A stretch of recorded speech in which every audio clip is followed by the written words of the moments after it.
तर नमस्कार मित्रांनो, आपलं नवीन एका ब्लॉगमध्ये तुमचं स्वागत आहे. आपण आज गावाकडे चाललोय होळीच्या निमित्ताने. आज सर्व फॅमिली आहेत. ही समृद्धी आहे, मम्मी. आता आम्ही चाललोय गावाकडे. आता होळीचं खूप वर्ष झाले, मागचे एक 5-6 वर्ष झाले असेल, जास्त झाले असेल. गावाकडे कधी होळी वगैरे साजरं केलीच नाही, त्यामुळे यावेळेस ठरवलंय की यावेळेस गावाकडे होळी साजरं करूया.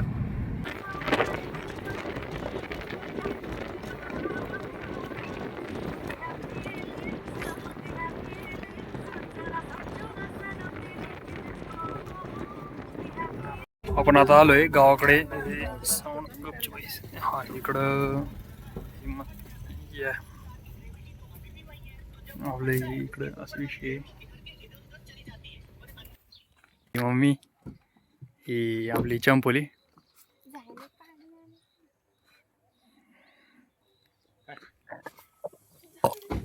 बोलायच्या आम्ही ना गपचूप असं आजोबाला न कळता आपण डुबक्या मारायचो. सध्या परिस्थिती खूप खराब याची, मेंटेन करायला नाही. हे चंपल आहे सर. कोणी कोण हात घरात काय माहित कोणी. ही लगे आली नाहीत लगे फ्रीज.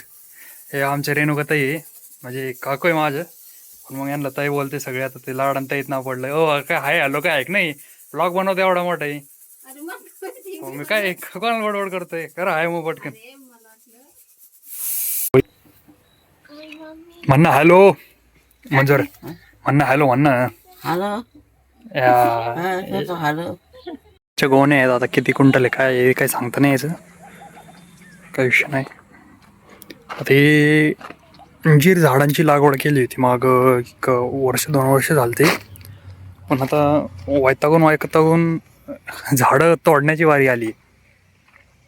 कारण की आता हे जे अंजीर आहे एवढे आता पिकले पाहिजे, तर कुठलंच अंजीर पिकत नाही.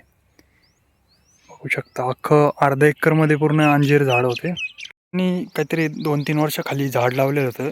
ॲपलचं झाड आहे ते, सफरचंदाचं. आणि यात चांगले ॲपल येत आहेत.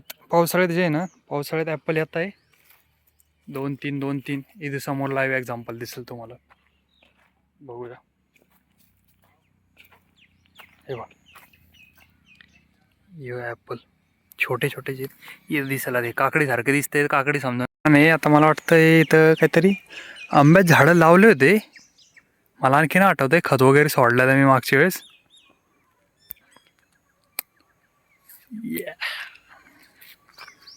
आणि मग आता ते झालं, त्याचा काही विषय नाही. या तुरी काय काय आहे कोण आहे, तुरी दिसते इथं. इथं म्हणजे ह्या तुरी आहेत ज्या तोडल्याच दिसते, तोडून हे केलं वाटतंय. आणि समोर गहू वगैरे लावलेलं आहे. त्याच्या पुढं होरडा आहे. बाजरी ज्यावरी काय तर बोलते ते, मध्ये मक्का आहे. सॉरी, ते समोर गहू आहे. समोर गव्हाच्या पलीकडे मक्का दिसते, मक्काच्या पलीकडे बाजरी असं काय तर आहे वाटते. बाजरी ज्यावरी असेल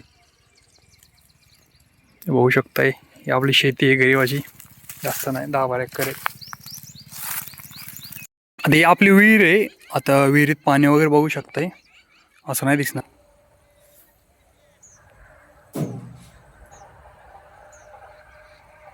तिथपर्यंत पाणी विहिरीचं म्हणजे खूप खोल गेलं आहे. आणि तरी आणखी चालू व्हायचं आहे. उन्हाळा चालू झाला तर मग तर बाबा, तरी आणखी उन्हाळा चालू व्हायचं. उन्हाळा चालू झाला तर मग तर काय पाण्याची जालना जिल्ह्यामध्ये एवढी टंचाई ना की बाई म्हणजे विषयच नाही. एवढं पाणी कमी पडतंय जालन्यात. आणि उन्हाळ्याचे विषय म्हणजे उन्हाळ्याचं नावच काढायचं नाही मग उन्हाळ्यामध्ये पाण्याचं वगैरे. त्यामुळे या साईडला वगैरे मोसंबी वगैरे अशा कधी पिकं दिसणारच नाही. उन्हाळ्यात तर रानं पूर्ण खालीच असते. आता या सरकी बघा इथं, ही जी सरकी आता ही एंड आहे. आता ही जेव्हा सरकीचं काय तुराट्या वगैरे काढून घेतील, उन्हाळ्यात अख्खा रान मोकळा असणार. आणि हेच दुसऱ्या जिल्ह्यामध्ये सांगली वगैरे किंवा संभाजीनगर असे दुसऱ्या पुणे वगैरेमध्ये इथं कंटिन्यू मोसंबी किंवा असे काही तर फळं चालूच असतात. आणि ते वर्षभर चालतात. आपल्याकडे तसं नाही, उन्हाळा मोकळाच उन्हाळ्यात. कारण की नाही एवढं काय विषय नाही उन्हाळ्यात, पाणी नसल्यामुळं मग काय करणार तर काय. काही लावलं घेणं नाही, नुकसान असण्यापेक्षा मग शेतकरी मोकळेच बसतात उन्हाळ्यात. ज्याच्याकडे थोडंफार पाणी आहे तो करतो ॲडजस्ट. ते घराचे एकदम म्हणजे ऑपोजिटलाच आहे, आपल्या घराच्या बॅकयार्डला गणपतीचं मंदिर आहे.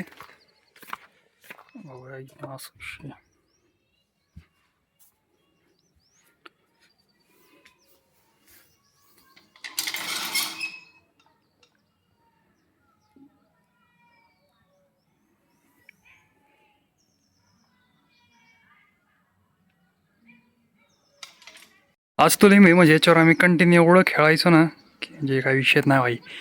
कंटिन्यू या झाडावर वाचलेलं असायचो. काही झालं झाडावर लहानपणी एवढं झाडावर वाचायचं इथं कंटिन्यू झाडावर असायचं. थोडाफार काय टाइमपासला काय नसलंय चला झाडावर. कित्येक वेळेस तर पडलोय झाडावरनं. सगळी पब्लिक बसली इथं. अण्णा हाय अण्णा.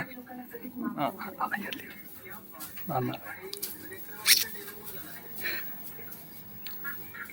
आपण आता चाललोय गावात. काहीतरी विषय निवड वगैरे द्यायचा. आपण पण गावात जराशी चक्कर वगैरे मारून येऊया. हे गावाकडचं घर आहे म्हणजे मागचा एरिया आहे हा. स्पेस वगैरे असला हे घर आहे. इथं गिरणी वगैरे आहे छोटी आणि मोठी गिरणी बाहेर आहे. पत्र एवढे छोटे भाई माझं कधी कधी डोक्याला लागायचे असे. नमस्कार मित्रांनो, आम्ही आता अनवर भैया बरोबर बसलेलो आहे. ऐक नाही इथं बसलोय आता. गावात कोणी नाही आता. सगळे म्हणजे होळी पुरते फक्त 10-15 मिनिटं जवळ आले, एकत्र आले, मग बाकी सगळे गायब जिथले तिथं. गल्लीत बघू शकता कोणीच नाही. पाणी भरण्यात विषय चालू आहे यांचं काहीतरी. काय म्हणते इथं काय पॉईंट काढलेले ना नळ वगैरे पाण्याचं. आपली गिरणी ती म्हणजे जुनं घर आहे गावातलं. गल्ली ओळीत कोणी दिसत पण नाही.